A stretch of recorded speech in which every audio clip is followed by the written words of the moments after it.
आज मैं वापस आपके लिए एक हार्ट टचिंग स्टोरी लेकर आया हूँ और मुझे पूरी उम्मीद है कि यह कहानी आपके दिल को छूकर ज़रूर निकलेगी। तो आपका ज़्यादा वक्त ना लेते हुए मैं इस कहानी को शुरू करता हूँ।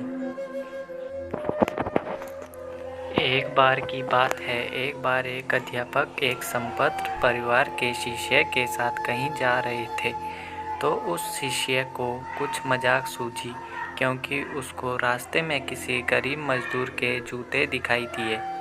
उसने अध्यापक से कहा, गुरुजी, अगर हम इन जूतों को छुपा दें तो कितना मज़ा आएगा। अब उसको तो मजाक सूझ रहा था, लेकिन गुरुजी ने कहा कि नहीं, गरीब इंसान के साथ इस तरह का भद्दा मजाक करना ठीक नहीं। उसने कहा, क्यों ना हम इन जूतों में कुछ सिक्के डाल दें और देखें कि इसका इस गरीब मजदूर पर क्या प्रभाव पड़ता है। उन्होंने ऐसा ही किया।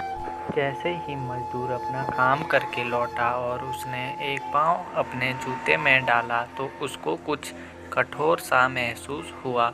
उसने अंदर हाथ डाला तो उसको कुछ सिक्के दिखाई दिए। वह थोड़ा आश्चर्य में पड़ गया। आसपास किसी को देखा तो कोई भी दिखाई नहीं दिया।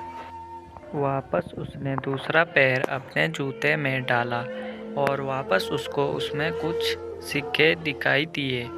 अब दोनों जूतों के सिक्कों को उसने अपने हाथों में रखा और प्रभु की तरफ इशारा किया, हे प्रभु, पता नहीं किस भले मानुष ने यह सिक्के मेरे जूतों में छुपाए हैं, लेकिन जिसने भी छुपाए हैं उसको मेरी दुआ है ताकि इन पैसों से मैं अपने बच्चों और पत्नी के लिए कुछ खाना और दवाइयाँ ला सकूँगा।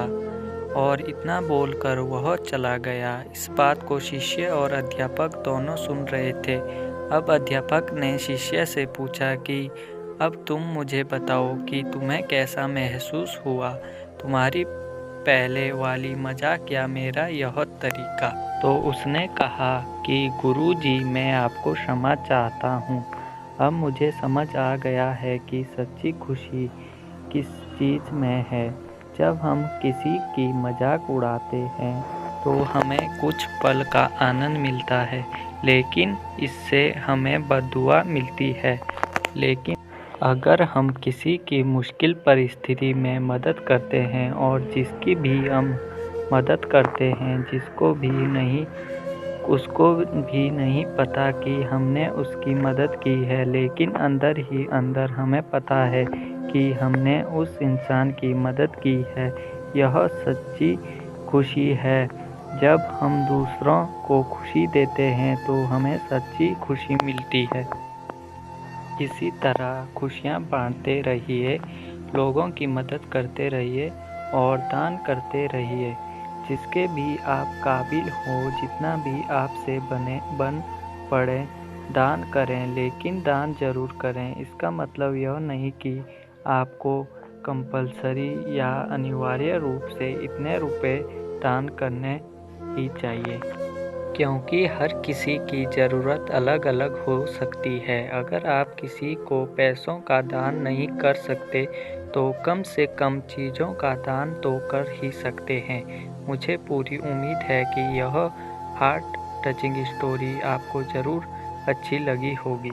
आपका कीमती समय देने के लिए दिल से शुक्रिया। प्लीज़ मेरे चैनल को सब्सक्राइब और वीडियो को लाइक कमेंट ज़रूर करना और इस कहानी को अपने दोस्तों को और अपने परिवार वालों को ज़रूर शेयर करें ताकि वो लोग भी इस कहानी से मोटिवेट होकर सबकी मदद करें।